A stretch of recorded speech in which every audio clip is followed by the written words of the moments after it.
Halo, Assalamualaikum warahmatullahi wabarakatuh. Perkenalkan, saya Dwi Fitri Sri Rahmadani dengan nomor induk mahasiswa 877553748. Nah, saya berasal dari UPBJJ UT Padang, Fakultas Keguruan dan Ilmu Pendidikan, jurusan Pendidikan Guru Sekolah Dasar. Nah, pada kesempatan kali ini, saya akan melakukan praktikum IPA di SD pada modul 7, kegiatan praktikum 2, yaitu lensa cembung dan cermin cekung. Selamat menyaksikan. Dalam kehidupan sehari-hari, lensa dan cermin adalah alat optik yang sering kita jumpai. Cermin merupakan benda optik yang tidak tembus cahaya dan memantulkan hampir semua cahaya yang datang, sementara lensa adalah piranti optis yang dibatasi oleh dua permukaan lengkung atau satu lengkung dan satu datar.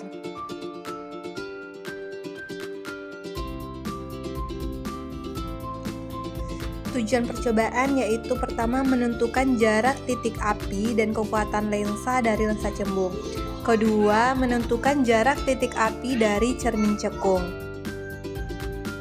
Nah, adapun alat dan bahan yang digunakan untuk percobaan pada lensa cembung ini yaitu yang pertama ada lensa cembung. Saya menggunakan kacamata karena susah mencari lensa cembung di daerah saya. Ada lilin, ada cermin cekung, dan ada layar. Nah, percobaan menggunakan lensa cembung. Pertama-tama kita susun lensa pada dudukannya dan letakkan di antara layar dan sumber cahaya. Kita nyalakan sumber cahaya, kemudian kita atur posisi benda dan lensa agar pada layar terbentuk bayangan yang paling tajam. Lalu kita ukur jarak benda dan jarak bayangannya. Lalu kita ulangi percobaan beberapa kali dengan kedudukan benda yang berbeda.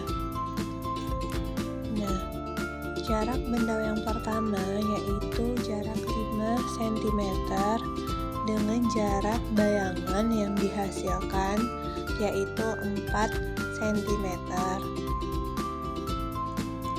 Pada percobaan kedua, jarak benda 10 cm dan jarak bayangannya 9 cm.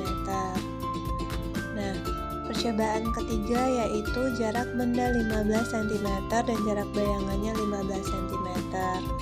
Selanjutnya, jarak 20 cm dan jarak bayangannya 21 cm.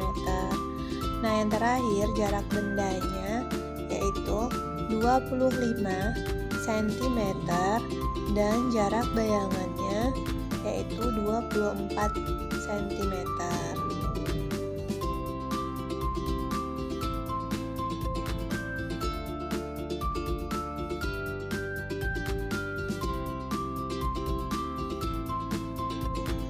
Nah, selanjutnya percobaan kedua yaitu menggunakan cermin cekung.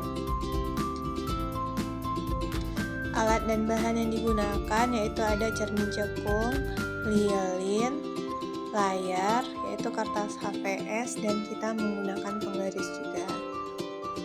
Kita susun alat seperti gambar ini, lalu kita nyalakan sumber cahaya dan kita atur kedudukan benda dan layar agar pada layar terbentuk bayangan paling tajam. Lalu kita ukur jarak benda dan jarak bayangannya. Kita ulangi percobaan beberapa kali dengan kedudukan benda yang berbeda. Percobaan pertama, jarak benda 5 cm dan jarak bayangan pada cermin cekung yaitu 5 cm.